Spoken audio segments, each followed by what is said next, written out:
तो क्या हालचाल BBMQ वाले स्टूडेंट्स, आई होप आप लोग चकाचक ज़बरदस्त और मस्त होंगे, क्योंकि आप लोग का और एक ही एग्ज़ाम बचा हुआ है। क्या AC हिंदी का बचा हुआ कि नहीं बचा हुआ है? जी हाँ। तो आइए फिर स्टार्ट करते हैं आज का वीडियो। आज हम यूनिट 2 को कवर करेंगे। यूनिट 1 हम जो कि ऑलरेडी आप लोग को पढ़ा चुके हैं, जाके एक बार नीचे आप लोग देख सकते हैं, मेरे चैनल पर ऑलरेडी अपलोड है। तो आज जो कि हम संप्रेषण के प्रकार और महत्व को जानेंगे। संप्रेषण क्या होता है? संप्रेषण का मतलब होता है कम्युनिकेशन, बातचीत करना। आप बातचीत किसी से करते हैं कि नहीं करते हैं? अरे भाई रोज़ करता हूँ। ओके हाँ, तो संप्रेषण का मतलब क्या होता है? कम्युनिकेशन। यह एक ऐसी प्रक्रिया है जिसके माध्यम से दो या दो से अधिक व्यक्ति अपने विचारों, अपने तथ्यों, अपने भावनाओं और अनुभवों का क्या करते हैं? आदान प्रदान करते हैं। समझ में आया? संप्रेषण। आप लोग सोच रहे थे पहाड़ है, लेकिन पहाड़ नहीं है। मैं किसी भी पहाड़ को ना पत्थर बना देता हूँ। ओके, तो संप्रेषण का मतलब क्या होता है?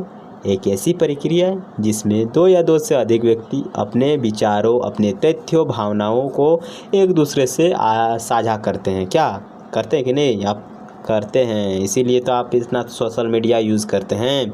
चलिए, यहाँ हम संप्रेषण के प्रमुख प्रकारों के बारे में जानेंगे। ओके, और उसके महत्व को भी हम समझेंगे, तो वीडियो में बने रहिएगा दोस्तों। देखिए, संप्रेषण के प्रकार। तो संप्रेषण को मुख्य रूप से माध्यम, संबंधों और प्रवाह के आधार पर विभाजित किया जाता है। तो हम इसको डायरेक्ट जो कि 3 प्रकार 4 प्रकार नहीं करेंगे। एक माध्यम के आधार पर, एक संबंधों के आधार पर और एक प्रवाह के आधार पर इसको हम बांटेंगे। तो माध्यम के आधार पर जो हमारा संप्रेषण होता है उसको देखते हैं। तो एक है शाब्दिक संप्रेषण और एक होता है अशाब्दिक संप्रेषण। शाब्दिक मतलब इसमें शब्दों का प्रयोग किया जाता है। इसके 2 रूप होता है, एक होता है मौखिक और एक होता है लिखित। मौखिक में हम लोग क्या करते हैं? बातचीत करते हैं, भाषण करते हैं, चर्चा करते हैं या फिर टेलीफोन का सहारा लेते हैं। लेकिन लिखित में हम पत्र लिखते हैं, ईमेल का यूज़ करते हैं, रिपोर्ट का यूज़ करते हैं, नोटिस का यूज़ करते हैं, चैटिंग का यूज़ करते हैं। करते कि नहीं? यहाँ हमें चैटिंग लिखना था कि नहीं? एक बार ज़रूर आप हमें कमेंट करके बताइए कि जो हम लोग चैटिंग करते हैं वो शाब्दिक संप्रेषण में आएगा कि अशाब्दिक संप्रेषण में आएगा? तो वो शाब्दिक में आएगा। तो शाब्दिक में कौन सा आएगा? लिखित में आएगा कि मौखिक में आएगा? जब हम लोग वॉइस भेजते हैं, आवाज़ से रिकॉर्ड करके भेजते हैं, तो उसको हम मौखिक बोलेंगे। लेकिन जब हम लोग हाथ से लिखते हैं टप टप टप टप टप टप, तो उसको हम लिखित संप्रेषण कहेंगे। ओके, लिखित संप्रेषण कहेंगे। अब आइए जानते हैं हमारा शाब्दिक संप्रेषण तो पढ़ लिए। अब अशाब्दिक संप्रेषण, इसमें हम शब्दों का यूज़ नहीं करते हैं, यानी बिना शब्दों के होने वाले संचार को हम अशाब्दिक संप्रेषण कहते हैं। इसमें शरीर की भाषा यानी बॉडी लैंग्वेज, जैसे इशारा करना, चेहरे के हाव भाव जैसे स्माइल या फिर सैड या फिर आँख मिलकाना, ओके, इन प्रकार के संकेतों, आँख के संपर्कों का हम लोग क्या करते हैं? उपयोग करते हैं। किसमें? अशाब्दिक संप्रेषण में। दोस्तों, अगर आप लोग को वीडियो अच्छा लग रहा है तो ज़रूर वीडियो को लाइक कीजिएगा, क्योंकि भाई आप लोग की सपोर्ट की बहुत ही आवश्यकता है, नहीं तो फिर मेरा चैनल मोनेटाइज नहीं होगा।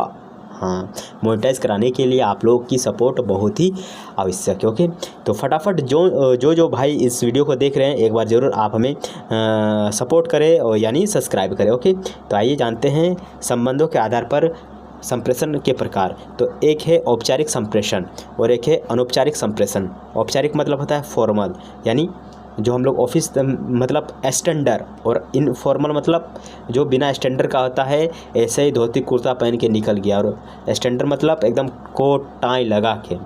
ओके, तो औपचारिक संप्रेषण में क्या होता है? इसमें नियमों और जो मर्यादा होता है उसके भीतर ही रह के हमको बात करना होता है। ओके, जैसे कार्यालय के आदेश हुआ या आधिकारिक बैठक हुआ, इसमें हम जरूरी नहीं कि अपने घर में जिस प्रकार बात करते हैं, हेलो ये सब चीज़ हम लोग वहाँ नहीं कर पाएंगे। इसमें हम एक नियम और एक मर्यादा के भीतर ही रह के उसमें हम लोग संप्रेषण यानी कम्युनिकेशन करते हैं। लेकिन अनौपचारिक संप्रेषण में हम लोग क्या करते हैं? एकदम इड़क जाते हैं, तो एकदम इतना खतरनाक वाला एटीट्यूड आ जाता है, इससे मत पूछिए। गांव में जब हम लोग बात करते हैं तो वो हमारा उदाहरण क्या हुआ? अनौपचारिक संप्रेषण। तो इसे हम ग्रेप वाइन भी कहते हैं। ग्रेप वाइन मतलब अच्छा, ग्रेप मतलब क्या होता है? एक बार कमेंट करके ये बताइए तो ग्रेप मतलब क्या होता है? ग्रेप मतलब हमारा अंगूर होता है ना, ग्रेप्स मतलब अंगूर, और वाइन मतलब शराब। तो शराब पी के जो हम लोग बात करते हैं तो वो अनौपचारिक संप्रेषण हुआ। यह मित्रों या फिर जो हमारा सहकर्मी होता है उसके बीच बिना किसी नियम के जो हम लोग बात करते हैं उसको हम कहते हैं क्या, अनौपचारिक संप्रेषण। समझ में आ रहा है ना, आएगा क्या नहीं जी। अब दिशा और प्रवाह के आधार पर जो संप्रेषण होता है वो, जैसे अधोमुखी। अधोमुखी मतलब क्या होता है? अधोमुखी मतलब होता है उच्च अधिकारियों से अधीनस्थों की ओर जैसे निर्देश देना। ओके, कि आज से भाई और बहनों 1000 और 500 रुपये के नोट बंद हुए। तो ये हुआ अधोमुखी संप्रेषण। उसके बाद है दोस्तों हमारा उधर्वमुखी संप्रेषण, जो हमारा अधीनस्थों से उच्च अधिकारियों की ओर जैसे रिपोर्ट या सुझाव देना। ओके, तो ये हमारा उधरमुखी हुआ, यानी अपवर्ड हो गया, ये हमारा डाउनवर्ड हो गया। ओके, इतना याद रखिएगा, एक बार इसको देख लीजिएगा। तो अच्छा, मैं आपको कहना भूल गया कि आप इसका पीडीएफ डाउनलोड कर पाएंगे कहाँ, टेलीग्राम में पीडीएफ। ओके, अच्छा, पीडीएफ का फुल फॉर्म आप लोग ज़रूर पढ़े होंगे। डिजिटल एजुकेशन जो आप लोग का एग्ज़ाम था उसमें आप लोग को पीडीएफ ज़रूर देखने को मिला होगा कि पीडीएफ का फुल फॉर्म क्या होता है। तो एक बार आप हमें ज़रूर कमेंट करके बता सकते हैं कि पीडीएफ का फुल फॉर्म क्या होता है। ओके, चलिए, एक है क्षैतिज। क्षैतिज मतलब क्या होता है? क्षैतिज मतलब होता है एक ही स्तर के लोगों के बीच, जैसे सहकर्मियों के बीच हम जो चर्चा करते हैं उसको हम क्षैतिज कहते हैं। यानी हम अपने क्लास में जो स्टूडेंट हैं ये हम एक इक्वल हैं। ओके, लेकिन जो हम सर से बात करते हैं तो ये हमारा अप डाउन हुआ कि डाउन स्ट्रीम हुआ, बताइए। तो मतलब सर हमसे ऊपर है, ऊपर है ना। तो यहाँ जो चीज़ हम लोग उधोमुखी और उधर्वमुखी पढ़े थे, तो डाउनवर्ड मतलब एक उच्च अधिकारी निम्न लोगों से बात कर रहा है तो इसको हम कहेंगे डाउनवर्ड। लेकिन अपवर्थ में मतलब क्या होता है कि जो निम्न जाति के लोग हैं या फिर गरीब लोग हैं या फिर कमज़ोर लोग हैं, ये किसी उच्च अधिकारी से बात कर रहे हैं तो इसको कहेंगे हम अपवर्ड। लेकिन यहाँ पे हमारा जो हॉरिजॉन्टल यानी क्षैतिज संप्रेषण है, इसका मतलब होता है कि एक लेवल के जितना भी लोग हैं उससे बातचीत करना, यानी हमारा क्लास, हमारा समाज। ओके, उसके वैसे वीडियो में आगे बढ़ने से पहले सभी दोस्तों से निवेदन है, कृपया करके आप हमारे चैनल को जरूर सब्सक्राइब कर लीजिए, क्योंकि अभी आप लोग को BBMQ में 4 साल तक रहना है और मैं आप लोग के लिए रेगुलर इसी प्रकार का वीडियो अपलोड करता रहूँगा। तो ज़रूर सब्सक्राइब करें, वीडियो को लाइक करें, दोस्तों के साथ शेयर करें, कमेंट करके बताइए कि आप ये वीडियो धनबाद या बोकारो से देख रहे हैं। आइए वीडियो में आगे बढ़ें। इसके बाद है संप्रेषण का महत्व। आखिर संप्रेषण का महत्व क्या है? तो संप्रेषण किसी भी संगठन या समाज की रीढ़ की हड्डी होती है। संप्रेषण क्या होता है? किसी भी संगठन या समाज की रीढ़ की हड्डी होती है। इसका महत्व निम्नलिखित बिंदुओं से हम समझ पाएंगे। जैसे अगर संप्रेषण ना होगा तो हम सूचनाओं का फिर आदान प्रदान कैसे कर पाएंगे, बताइए। तो हाँ, बात तो सही है। तो संप्रेषण से हम क्या करते हैं? सूचनाओं का आदान प्रदान करता है। यह सही समय पर सही व्यक्ति तक जानकारी पहुंचाने का प्राथमिक साधन होता है। ओके, उसके बाद समन्वय स्थापित करना। बेहतर संचार के माध्यम से अलग अलग विभागों और व्यक्तियों के बीच हम तालमेल बैठाते हैं ताकि हमें लाभ हो और जो अगला पार्टी है उसको भी लाभ हो। उसके बाद है निर्णय लेने में सहायक। क्या? निर्णय लेने में सहायक निर्णय। तो सटीक और स्पष्ट जानकारी के आधार पर ही प्रबंधन सही निर्णय ले पाते हैं। प्रबंधन यानी जो हमारे मैनेजमेंट का काम करते हैं लोग, वो सही निर्णय ले पाते हैं। ओके, तो जब तक अच्छा से लोगों को समझाएंगे नहीं तब तक भाई कुछ नहीं होने वाला है। ओके, जिस प्रकार मोदी क्या बोल रहा था, थाली बजाओ, कितना प्यार से बोल रहा था। भाई और बहनों, अगर हमें कोरोना वायरस से बचना है तो आज रात 5 बजे हमें थाली बजाना होगा। अरे थाली बजाने से कोरोना वायरस कहाँ से मरेगा यार, उसको कौन समझाएगा। लेकिन वो ना हमें ना यार उल्लू बना रहा था यार।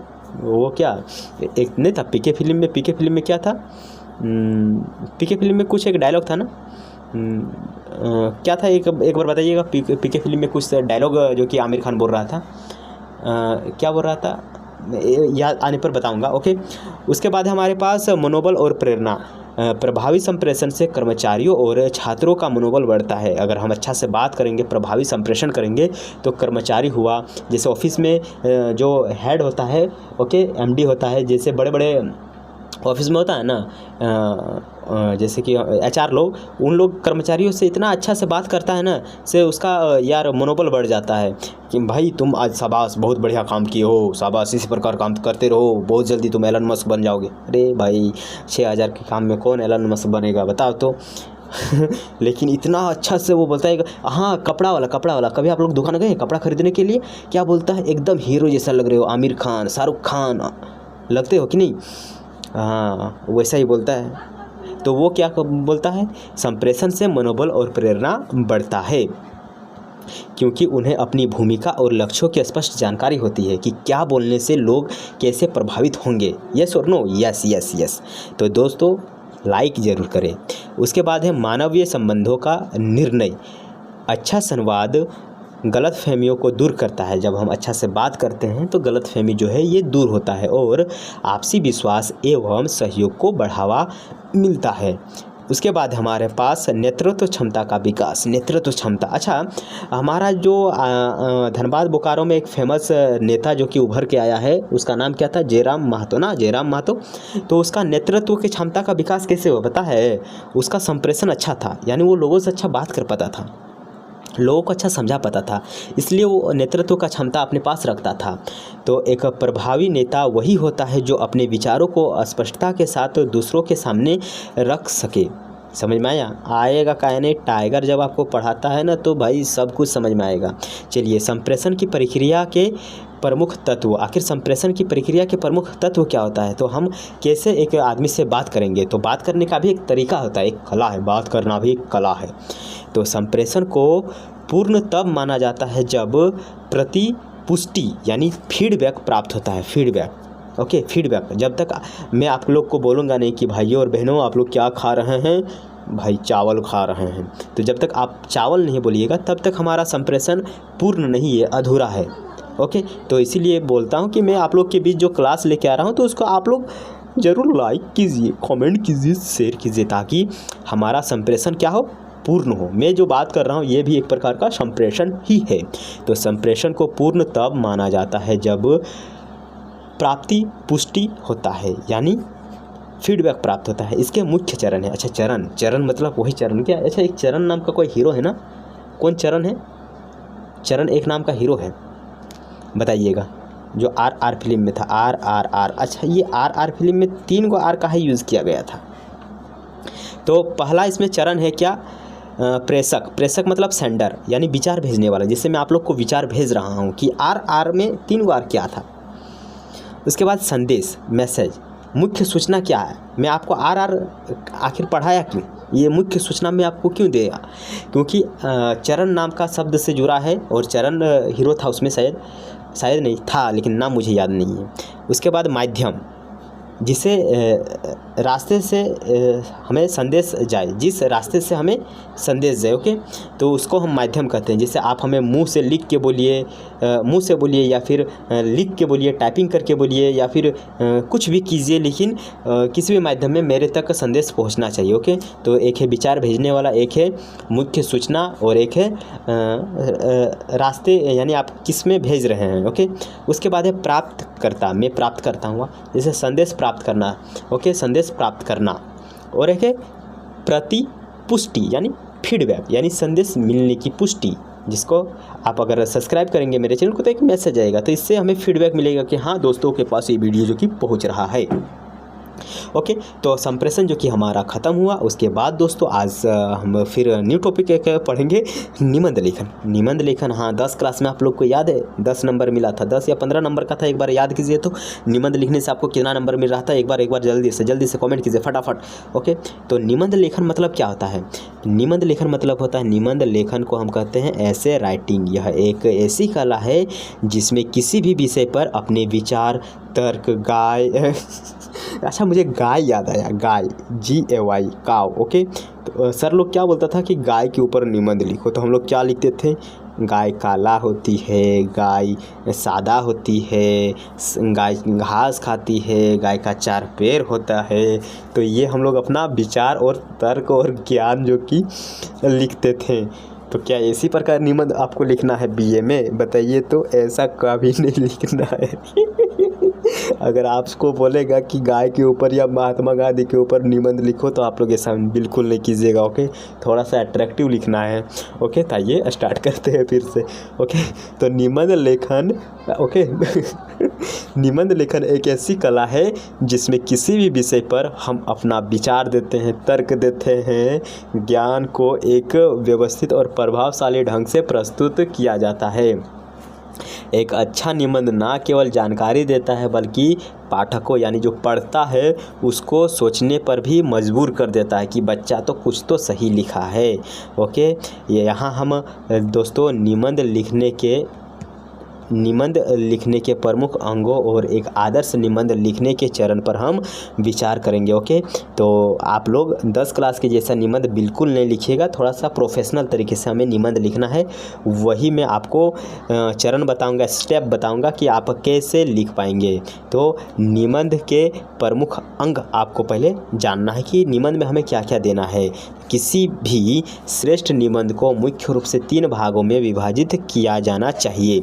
पहला इंट्रोडक्शन, जिससे हम गाय के बारे में लिख रहे हैं तो गाय के बारे में लिखेंगे, गाय एक पालतू जानवर है। ओके, तो प्रस्तावना में हम क्या लिखेंगे, यह निबंध का प्रवेश द्वार होता है। जिससे घर हम घुसते हैं तो घर में घुसने से पहले दरवाज़ा हम खोलते हैं ना, उसके बाद घर की सुंदरता को हम देखते हैं। तो निबंध एक प्रवेश द्वार होता है, इसे आकर्षण और प्रभावशाली हम बनाते हैं।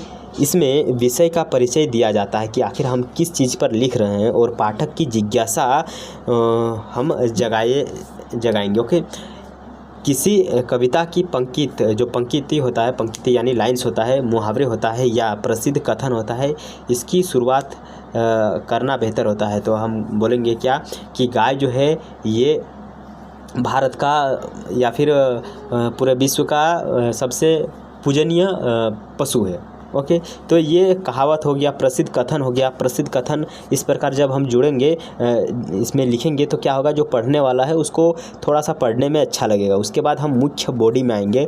मुख्य बॉडी में हमें क्या लिखना है, यह निबंध का सबसे महत्वपूर्ण और विस्तृत हिस्सा होता है। तो मुख्य बॉडी में हम लोग क्या करते हैं, जो मन सो एकदम भर देते हैं। ओके, लेकिन अच्छा से भरना है। ओके, इसमें विषय के विभिन्न पहलुओं, कारणों, लाभ, हानि, तथ्यों पर हम चर्चा करते हैं। इस भाग को अलग अलग अनुच्छेदों यानी पैराग्राफ में हम लोग बांटते हैं। पहले इतना लिखे, फिर इतना लिखे, फिर इतना लिखे। ओके, तो विभिन्न पैराग्राफों में हम बांटते हैं ताकि विचार हम स्पष्ट कर पाएँ। उसके बाद कंक्लूजन यानी निष्कर्ष पर आते हैं। तो इसको हम निष्कर्ष भी कहते हैं। यह निबंध का अंतिम भाग है जिसमें पूरे निबंध का सार और निष्कर्ष दिया जाता है कि ऊपर से नीचे तक हम क्या क्या चीज़ समझे, इसको हम अपने शब्दों में फिर लिखते हैं। यह लेखन अपनी राय या सुझाव प्रस्तुत करता है। यानी अगर आप निबंध लिख रहे हैं किसी भी विषय पर तो आप अपना सुझाव दे सकते हैं, अपनी राय दे सकते हैं कि गाय जो है ये अब सब कुछ खा रही है। ओके, यह भाग संक्षिप्त या प्रेरणादायक हो सकता है। प्रेरणादायक मतलब कोई अगर उसको पढ़ेगा तो वो भी जो कि उसको लिखने का कोशिश करेगा। ओके, चलिए अब निबंध लिखने की एक प्रक्रिया होती है, स्टेप होता है। एक व्यवस्थित निबंध लिखने के लिए इन चरणों का हमें पालन करना होगा। जैसे विषय का चुनाव, एक विषय पर हम चुनेंगे। जैसे अगर आपको निबंध लिखने के लिए बोला जाएगा तो आपको 4 कम से कम वो विषय देगा चुनने के लिए कि आप इस पर लिखिए या फिर इस पर लिखिए, बोलेगा किन्हीं 4 में एक पर आपको निबंध लिखना है। ओके, तो विषय का चुनाव करना है। यदि विकल्प दिए गए हो तो उस विषय का चयन करें जिस पर आपको अच्छी खासी जानकारी हो। ओके, ज़रूरी नहीं कि आपको जो पहला मिला है उसी पर आप लिखिएगा। जिसके बारे में आप लोग भर पेज लिख सकते हैं उसी को आप लोग लिखिएगा। उसके बाद है रूपरेखा तैयार करना। लिखने से पहले एक कच्ची रूपरेखा बना ले ताकि किन किन बिंदुओं पर आपको लिखना है वो आप बेहतर तरीके से लिख सकोगे। उसके बाद है एक क्रमबद्धता होनी चाहिए, एक सीक्वेंस होना चाहिए कि हमें इस प्रकार करके लिखना है।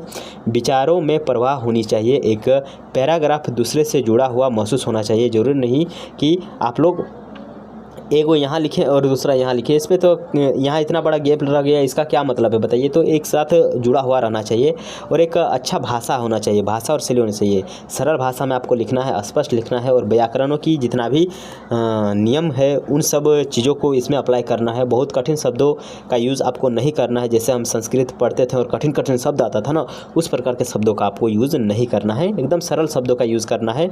ओके, और समय प्रबंधन। ओके, एक समय सीमा के भीतर आपको लिखना है। ज़रूरी नहीं है कि मतलब आप निबंध लिख रहे हैं तो 4 घंटा लगा दें एक निबंध लिखने के लिए, वैसा नहीं है। अपनी शब्द सीमा का ध्यान रखें और हर भाग को उचित समय पर ध्यान दें कि हमको इस भाग को 5 मिनट में, इसको 2 मिनट में, इसको 1 मिनट में लिख के ख़त्म करना है। ओके, अब निबंध के प्रकार ओके। तो एक होता है विचारात्मक निबंध, एक होता है वर्णनात्मक निबंध, और एक है विवरणात्मक, और एक है भावात्मक निबंध ओके। तो टोटल 4 प्रकार के जो कि हमारे पास अभी निबंध के प्रकार है ओके। तो आइए एक एक करके जानते हैं। विचारात्मक निबंध, इसमें किसी भी समस्या या विचार पर हम तर्क वितर्क करते हैं। जैसे भ्रष्टाचार के ऊपर हम तर्क वितर्क करते हैं, विज्ञान के ऊपर तर्क वितर्क करते हैं, वरदान या अभिशाप के ऊपर हम तर्क वितर्क करते हैं। उसके बाद वर्णनात्मक निबंध, इसमें किसी स्थान, वस्तु या त्यौहार का हम वर्णन करते हैं। जैसे मेरा प्रिय खेल ताजमहल आदि के बारे में हम वर्णन करते हैं।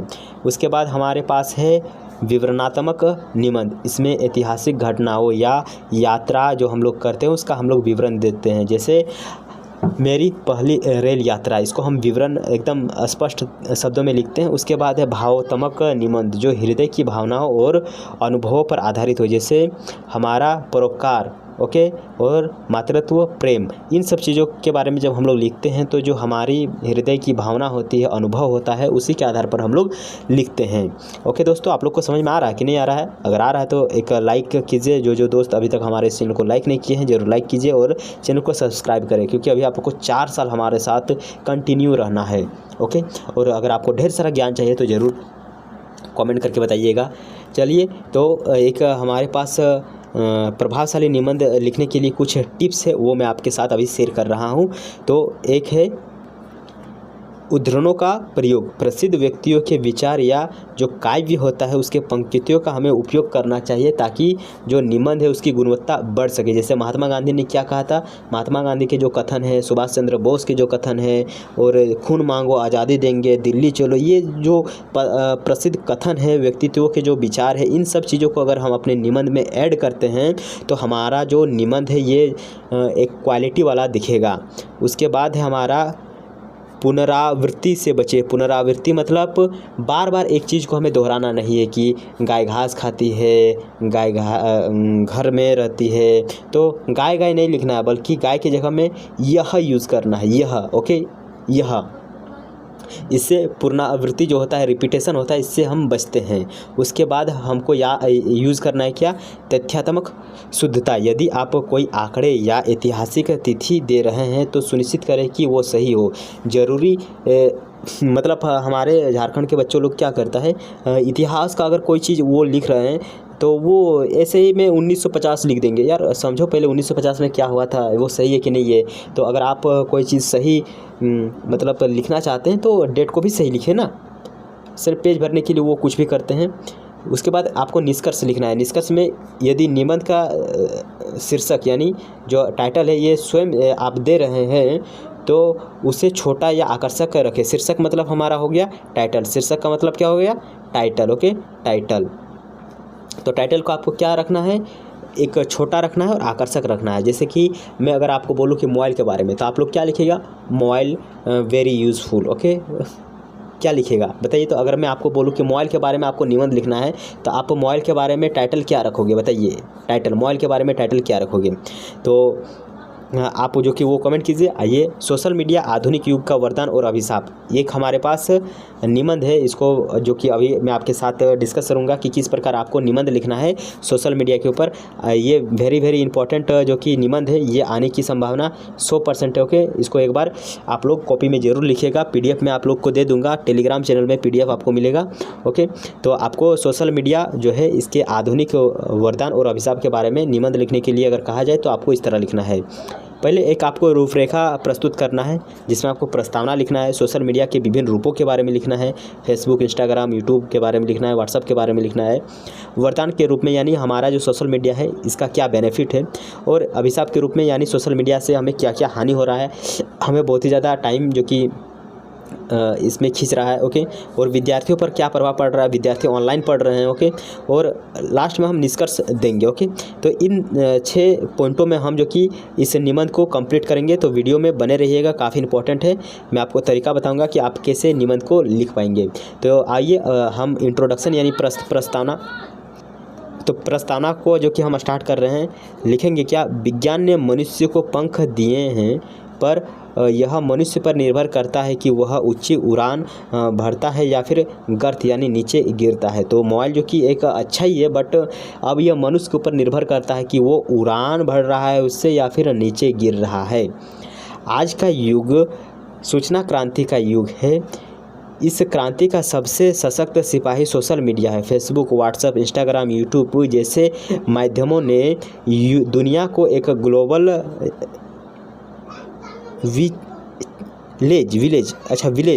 विलेज ग्रामीण और वैश्विक ग्राम में बदल दिया है। इसने न केवल दूरियों को कम किया है बल्कि अभिव्यक्ति की स्वतंत्रता को एक नया आयाम दिया। अभिव्यक्ति यानी जो मेरे मन में है बोल देता हूँ, किसके जैसा, ध्रुव राठी जैसा। वो डरता नहीं है, बोल देता है। अभिव्यक्ति की स्वतंत्रता मिली है उसको वरदान के रूप में। सोशल मीडिया आज के समय में कई कारणों से एक वरदान सिद्ध हो रहा है, जैसे ज्ञान का प्रसार। शिक्षा के क्षेत्र में सोशल मीडिया ने क्रांति ला दी है। आज विद्यार्थी जो है घर बैठे दुनिया के सर्वश्रेष्ठ शिक्षकों से ज्ञान प्राप्त कर रहे हैं। अच्छा आप बताइए, तो क्या आप बीए का कहीं क्लास करते हैं ऑफलाइन जाके? नहीं ना, आप यूट्यूब से ही पढ़ाई कर रहे हैं। अभी मैं जो आपको पढ़ा रहा हूँ ये ऑनलाइन से ही पढ़ा रहा हूँ, मोबाइल से पढ़ा रहा हूँ। ओके, ये जो सोशल मीडिया है ये त्वरित सूचना देती है। जो टीवी था वो एक टाइम पे आता था न्यूज़ कि हाँ 10 बजे वो आदमी आएगा और हमें बताएगा देश और दुनिया के बारे में।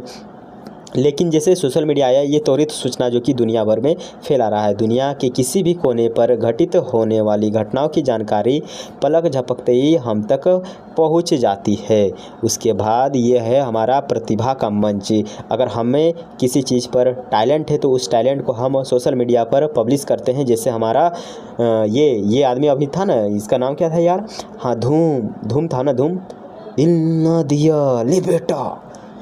तो प्रतिभा का मंच है सोशल मीडिया। क्या है? प्रतिभा का मंच है। तो इस प्रकार धूम फेमस हो गया। ओके, प्रतिभा उसका जो कि निखर के आया सामने और वो सोशल मीडिया के चलते फेमस हो गया।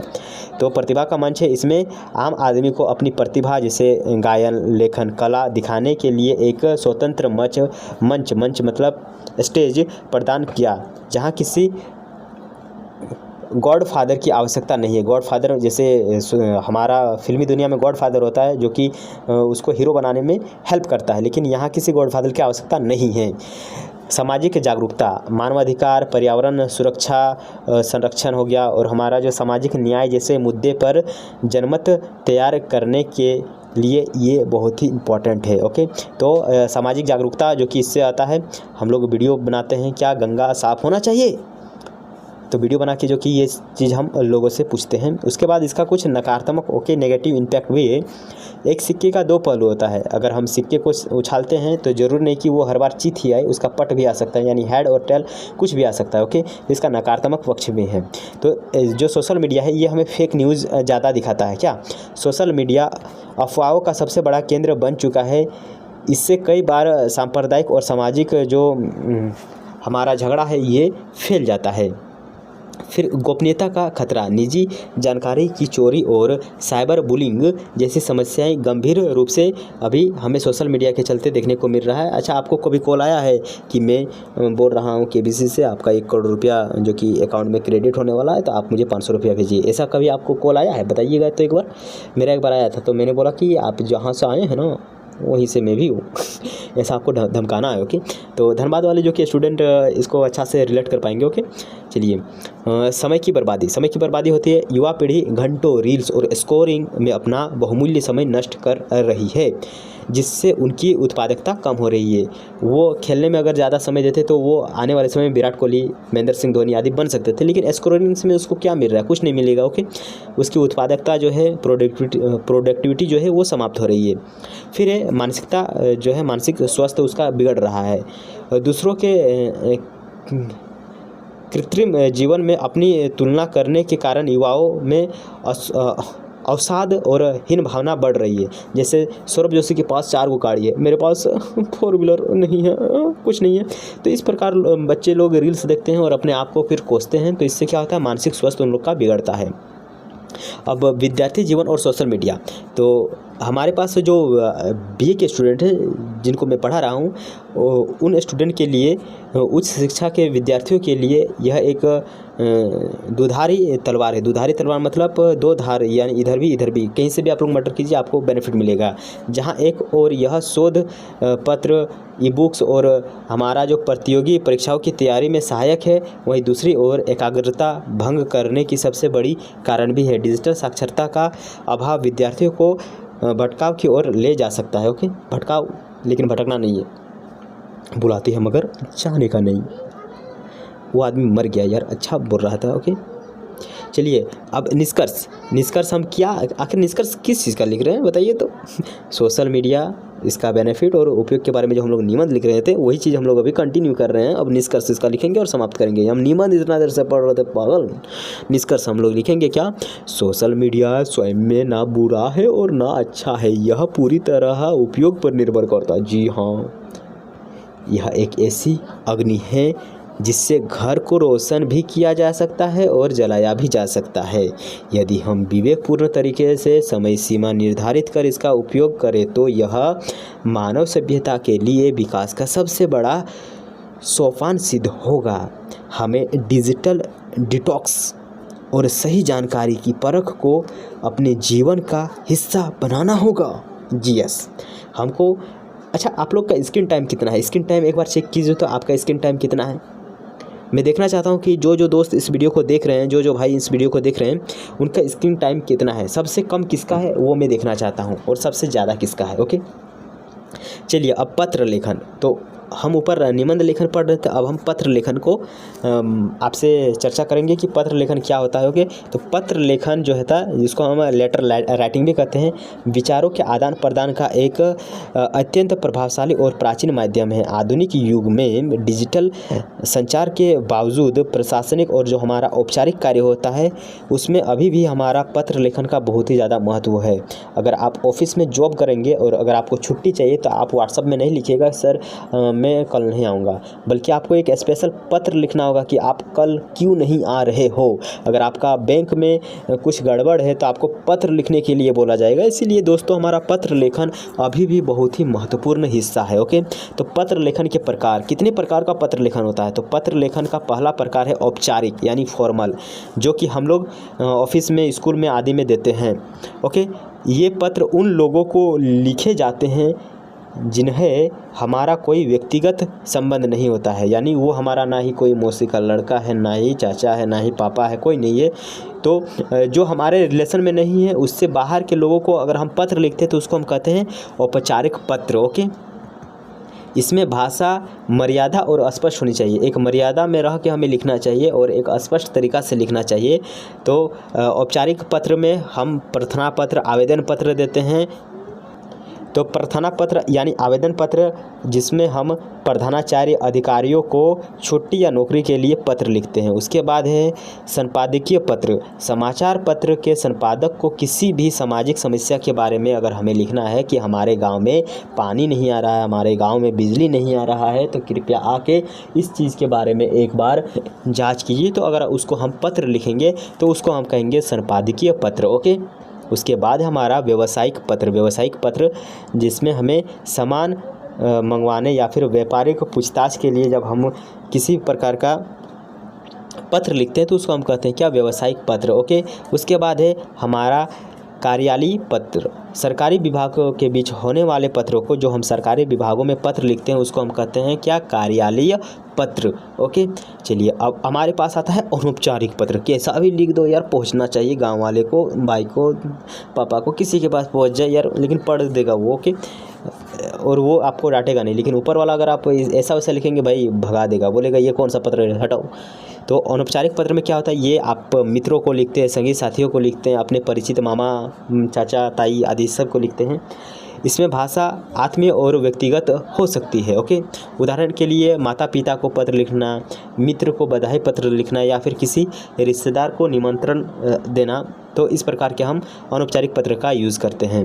अनौपचारिक पत्र का प्रारूप किस प्रकार होता है? अनौपचारिक पत्र औपचारिक है, औपचारिक पत्र का प्रारूप यानी फॉर्मेट कैसा होता है। तो फॉर्मेट में हम लोग क्या लिखते हैं, एक आदर्श औपचारिक पत्र निम्नलिखित क्रम में होना चाहिए। जैसे सबसे पहले प्रेषक का पता होना चाहिए, यानी पत्र भेजने वाले का नाम, यानी आपका नाम और पता होना चाहिए। बधाई और कहाँ, दाईं ओर, कहाँ दाईं ओर की बाईं ओर, बाईं ओर किधर होता है, जैसे कि ये आप हैं तो आपका फेस इधर है, ओके, तो आपका दाईं ओर इधर हुआ, ओके। तो इधर आप लिखिएगा क्या, पत्र भेजने वाले का नाम यानी आपका नाम, ओके, आपका नाम। उसके बाद आपको लिखना है दिनांक, जिस दिन आप पत्र लिख रहे हैं वो। उसके बाद सेवा में लिखना है कि प्राप्तकर्ता का पद और पता, यानी जिसको ये भेजना चाहते हैं उसका पद का नाम भेजना है और आप उसका पता लिखिएगा। उसके बाद विषय, आप किस लिए उस पत्र को लिख रहे हैं वो लिखना है। एक औपचारिक पत्र का सबसे महत्वपूर्ण हिस्सा यही होता है, विषय, ओके, कि छुट्टी के लिए चाहिए या फिर किसी भी प्रकार के लिए चाहिए तो विषय आपको लिखना होगा। उसके बाद आपको संबोधन लिखना है, क्या, संबोधन मतलब महोदया या मानवीय, ओके, इन सब चीज़ों को आपको लिखना है। उसके बाद मुख्य विषय आता है, बॉडी आता है। इसमें 2 अनुच्छेदों में आप लिख सकते हैं। पहले में समस्या या कारण बताइए और दूसरे में अपेक्षा कीजिए और निवेदन कीजिए कि कृपया करके आप हमें दे दीजिए, और समस्या को बताइए पहला में। उसके बाद धन्यवाद यानी आभार प्रकट करें, धन्यवाद आपके छुट्टी देने के लिए। उसके बाद निर्देश, आपका आज्ञाकारी छात्र के लिए अधिकारियों के लिए, ओके। और फिर आप अपना नाम लिखिए और हस्ताक्षर और नाम लिख के उसको दे दीजिए, भेज दीजिए। इतना कौन झंझट करता है यार, फ़ोन घुमा देंगे चल जाएगा। हाँ, और एक अच्छा पत्र लिखने के लिए आपको कुछ ध्यान देना है कि स्पष्ट होना चाहिए। पत्र का उद्देश्य स्पष्ट पैराग्राफ में ही स्पष्ट हो, ओके, उद्देश्य पहले पैराग्राफ में ही स्पष्ट हो जाना चाहिए कि आप आखिर क्या लिखना चाहते हैं। फिर आपको संक्षिप्तता यानी पूरा पेज नहीं भरना है, आपको इम्पोर्टेंट चीज़ ही भरना है, ओके। तो संक्षिप्त में लिखना है। आवश्यक बातों से बचे, अनावश्यक बातों से बचे, और विशेषकर औपचारिक पत्रों में जो आप ऑफिशियली पत्र लिखते हैं, मतलब ऑफिसर को लिखते हैं, बैंक में लिखते हैं, सरकार लिखते हैं, या फिर कहीं भी लिख रहे हैं लेकिन औपचारिक हो, तो उसमें आपको अनावश्यक बात जो कि नहीं लिखना है कि सर मेरा रिचार्ज ख़त्म हो गया है तो कल मैं नहीं आऊँगा, ये सब चीज़ों को नहीं लिखना है, ओके। आपको वही चीज़ लिखना है जो इम्पोर्टेंट है। उसके बाद विनम्रता, शिकायत करते समय भी भाषा संयत और शालीन होना चाहिए। शुद्धता, व्याकरण और वर्तनी यानी स्पेलिंग का विशेष ध्यान रखें। वर्तनी मतलब स्पेलिंग का सही यूज़ कीजिए। ये हमारा विशेष हुआ, तो विशेष में हमारा विशेष नहीं लिखिएगा, ओके, विशेष इस प्रकार का विशेष नहीं लिखिएगा। विशेष ऐसा होता है तो आपको ऐसा ही लिखना है, ओके। अब हम एक उदाहरण लेंगे और आपको मैं बताऊंगा कि आपको कैसा लिखना है, ओके। एक महाविद्यालय के पुस्तकालय की सुविधा बढ़ाने हेतु, पुस्तकालय यानी लाइब्रेरी में बुक ही नहीं है तो उसकी सुविधा बढ़ाने हेतु प्रधानाचार्य को एक पत्र लिखना है। तो आपको लिखना क्या है, सेवा में श्री प्रधानाचार्य महोदय, आपका नाम लिखना है, कॉलेज का, शहर का नाम लिखना है। उसके बाद विषय में क्या लिखना है, पुस्तकालय में नए संदर्भ पुस्तक उपलब्ध कराने के लिए, क्योंकि यार बुक 1900 ज़माने का, 1950 का, 1960 का है, कौन पढ़ता है उतना खतरनाक बुक बताओ तो नए संदर्भ के बुक लाने के विषय में महोदय आपको लिखना है। सविनय निवेदन यह है कि मैं आपके महाविद्यालय BA प्रथम वर्ष का छात्र हूँ। मैं आपका ध्यान हमारे विश्वविद्यालय के पुस्तकालय की ओर आकर्षित करना चाहता हूं। वर्तमान में पुस्तकालय में हमारे नए पाठ्यक्रम यानी सिलेबस के अनुसार आधुनिक लेखकों की पुस्तकें और जो प्रतियोगी परीक्षाओं की पत्रिकाएं उपलब्ध नहीं हैं। अतः आपसे विनम्र निवेदन है कि विद्यार्थियों की शैक्षिक हित को देखते हुए हमारे पुस्तकालय में नवीनतम पुस्तक उपलब्ध कराने की कृपा करें। धन्यवाद। आपका आज्ञाकारी शिष्य, आपका नाम फालना दास, फालना। और यहाँ पे आपका रोल नंबर लिखना है और आपका रोल नंबर जो है वो लिखना है, दिनांक लिखना है कि आप किस तारीख उस पत्र को लिख रहे हैं, ओके। चलिए, और आज के इस यूनिट का अंतिम में जो कि टॉपिक है वो है इलेक्ट्रॉनिक संचार माध्यम और इसकी उपयोगिता। तो इलेक्ट्रॉनिक संचार, ये पत्र वत्र का ज़माना गया, अब इलेक्ट्रॉनिक संचार का माध्यम आ गया है यार। अब चैटिंग होता है, कॉल होता है। तो इलेक्ट्रॉनिक संचार माध्यम से तात्पर्य उन संचार साधनों से है जो संदेशों को प्रसारित करने के लिए विद्युत या इलेक्ट्रॉनिक ऊर्जा का उपयोग करते हैं। सूचना क्रांति के इस दौर में इसने पूरी दुनिया को एक सूत्र में पिरो दिया है। इलेक्ट्रॉनिक संचार के मुख्य साधन। इलेक्ट्रॉनिक संचार को मुख्य रूप से 3 श्रेणियों में हम बांटते हैं। पहला है श्रव्य साधन, यानी हम कॉल करते हैं। उसके बाद है ऑडियो विजुअल, ओके, यानी वीडियो कॉल। उसके बाद एक न्यू मीडिया भी आया है इंटरनेट का, यानी चैटिंग वाला, ओके। तो देखिए श्रव्य माध्यम यानी ऑडियो मीडियम में क्या होता है, इसमें केवल ध्वनि का संचार होता है, जैसे रेडियो, हमारा पॉडकास्ट, टेलीफोन। रेडियो आज भी ग्रामीण और दूर दराज के जो क्षेत्र हैं वहाँ चलित है, मतलब यूज़ करते हैं लोग। सबसे सस्ता माना जाता है कौन, हमारा रेडियो। अच्छा, रेडियो आप लोग देखे हैं, एक बार बताइएगा तो रेडियो आप लोग देखे हैं कि नहीं देखे हैं। रेडियो कैसा रहता था, इस प्रकार का रहता था और इधर एक पूछ निकला हुआ था क्या। चलिए अब दृश्य श्रव यानी वीडियो कॉलिंग, इसमें ध्वनि और चित्र दोनों का समन्वय यानी मेल जोल हमें देखने को मिलता है, जो अत्यंत प्रभावशाली बनाता है। वीडियो कॉल जब तक होगा नहीं तब तक मज़ा नहीं आएगा। जैसे टेलीविज़न, हमारा फिल्में हो गया और हमारा वीडियो कॉन्फ्रेंस हो गया, ओके। तो ये हमारा हुआ दूसरा माध्यम। और एक है इंटरनेट या न्यू मीडिया। यह आधुनिक युग का सबसे शक्तिशाली माध्यम है। इसमें सोशल मीडिया जैसे फेसबुक, ट्विटर, ईमेल, व्हाट्सएप और मोबाइल ऐप्स शामिल हैं, ओके। चलिए अब इलेक्ट्रॉनिक संचार माध्यमों की उपयोगिता, आखिर उपयोगिता क्या है। आज के जीवन में इलेक्ट्रॉनिक माध्यमों की उपयोगिता बहुआयामी है। बहुआयामी मतलब कई चीज़ों के लिए हम करते हैं, जरूरी नहीं कि एक चीज़ के लिए, बल्कि हम रील देखने के लिए, वीडियो बनाने के लिए, ओके, फिल्म देखने के लिए बहुआयामी हो चुका है, ओके। शिक्षा के क्षेत्र में इसका बहुत ही ज़्यादा उपयोग है। जो हमारा ई लर्निंग है, क्या ई लर्निंग यानी घर बैठे ऑनलाइन पढ़ना, ई लर्निंग। तो छात्र घर बैठे ऑनलाइन कक्षाओं जैसे यूट्यूब या कोई भी टीचर का ऐप हो गया, उसके माध्यम से शिक्षा प्राप्त कर सकते हैं। सूचना तक पहुँच, पुस्तकालय पर निर्भरता कम हुई है। अब बताइए तो पुस्तक आप लोग खरीदते हैं, किताब खरीदते हैं, नहीं ना, आप लोग PDF लेते हैं और पढ़ते हैं। तो PDF से याद आया, इसका PDF आप लोग ज़रूर टेलीग्राम से डाउनलोड कर लीजिएगा, ओके। तो पुस्तकालय पर निर्भरता कम हुई है। इंटरनेट पर ई बुक्स और शोध पत्र आसानी से अभी उपलब्ध है। उसके बाद है सूचना और समाचार। दुनिया के किसी भी कोने पर होने वाली घटना की जानकारी हमें लाइव प्रसारित देखने को मिलता है। उसके बाद हमारा प्राकृतिक आपदा जैसे बाढ़ हुआ, भूकंप हुआ के समय चेतावनी जारी करने के लिए हमारा बहुत ही इम्पोर्टेंट है इलेक्ट्रॉनिक ये जो संचार है वो। उसके बाद है मनोरंजन के लिए, अरे वाह ये तो इम्पॉर्टेंट है यार, सिनेमा फिल्म देखने के लिए OTT प्लेटफॉर्म हो गया, नेटफ्लिक्स हो गया, हॉटस्टार हो गया। टेलीविज़न के माध्यम से यह मनोरंजन का सबसे बड़ा स्रोत है, ओके। चलिए उसके बाद है हमारा प्रशासन और शासन के लिए। सरकार अपनी नीतियों और योजनाओं को सीधे जनता तक पहुंचाती है। भाई और बहनों, आज रात 11 बजे 500,000 रुपये का नोट बंद हो जाएगा। सोच के यार हम लोग को इतना ज़्यादा टेंशन हुआ कि भाई अब क्या करें। फिर बोलता है आप लोग इतना से इतना दिनों के बीच जाके बैंक में उस पैसे को वापस न्यू करेंसी ले सकते हैं। तब यार हमारे चेहरे में खुशी आई थी, ओके। सरकार अपनी नीतियों और योजनाओं को सीधे जनता तक पहुंचाती है। सरकारी सेवाओं का लाभ पहुंच सकता है, जैसे फॉर्म भरना, बैंकिंग अब इलेक्ट्रॉनिक माध्यम से सुलभ हुआ है। अच्छा, जो मैया सम्मान आप लोग को मिल रहा है, अच्छा मैया सम्मान किन किन बहनों को मिल रहा है एक बार ज़रूर नीचे कमेंट कीजिएगा। तो हाँ याद रखिएगा यार, ज़रूर बताइएगा, मज़ा आएगा, ओके। मैया सम्मान यार बहुत ही मज़ा आएगा, क्यों। अच्छा एक बार कमेंट करके बताइए, क्या लड़कों को भी मैया सम्मान जैसा कोई योजना मिलना चाहिए कि नहीं, ओके। मिलना चाहिए यार, हम लोग क्या करेंगे बताइए।